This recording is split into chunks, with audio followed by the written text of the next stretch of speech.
In this video, we're going to be talking about body alignment for postpartum exercise and pelvic health.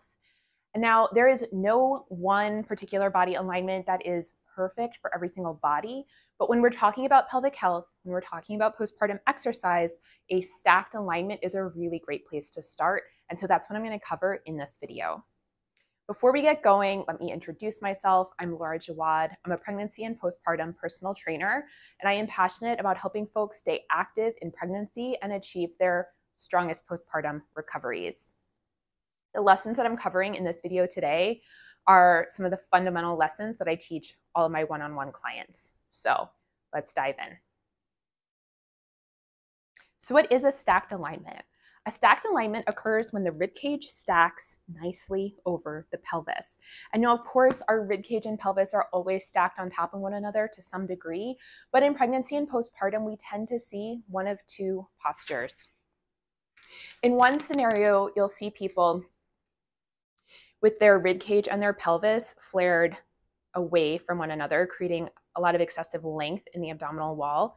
And in the other scenario, you'll see folks really tucked with the ribcage and pelvis dumping towards one another.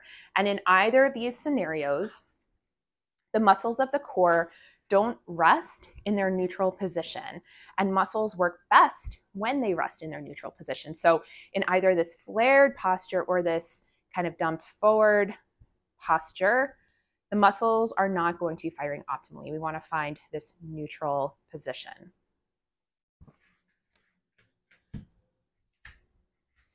In a neutral alignment, you should be able to drop a plumb line between through your ear, your shoulder, your hips, and your ankle.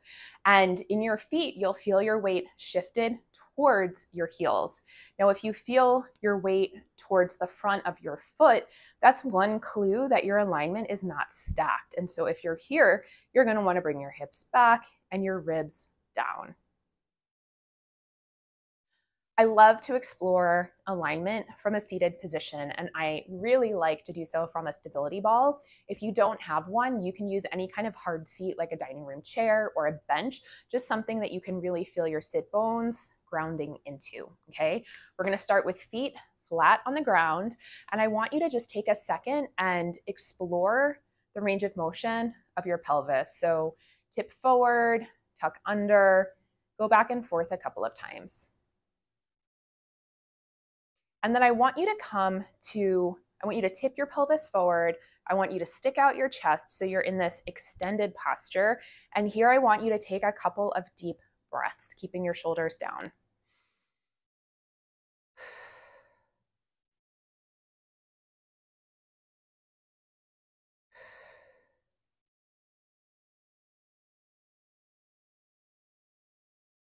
As you take a few more breaths, I want you to think about how easy or hard that breath is to take.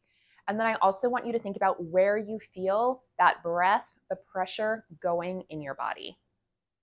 Next, I'm going to have you roll your pelvis under. So you're going to be in more of this like slouched C shape. I'm going to have you do the same thing, keeping your shoulders down. I want you to take a couple of deep inhales. Well, breaths. Inhale and exhale, please.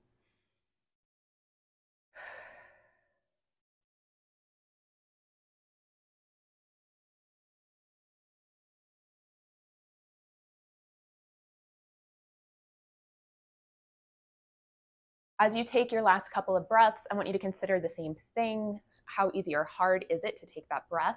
Where do you feel the pressure or that breath going? And when you're done, I want you to come into a neutral seated position.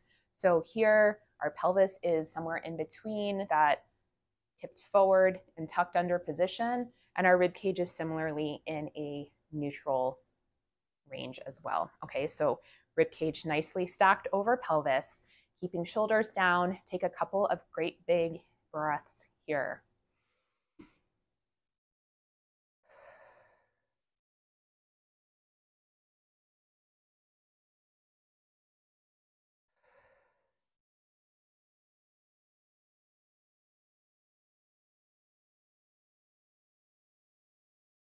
How easy or hard is that?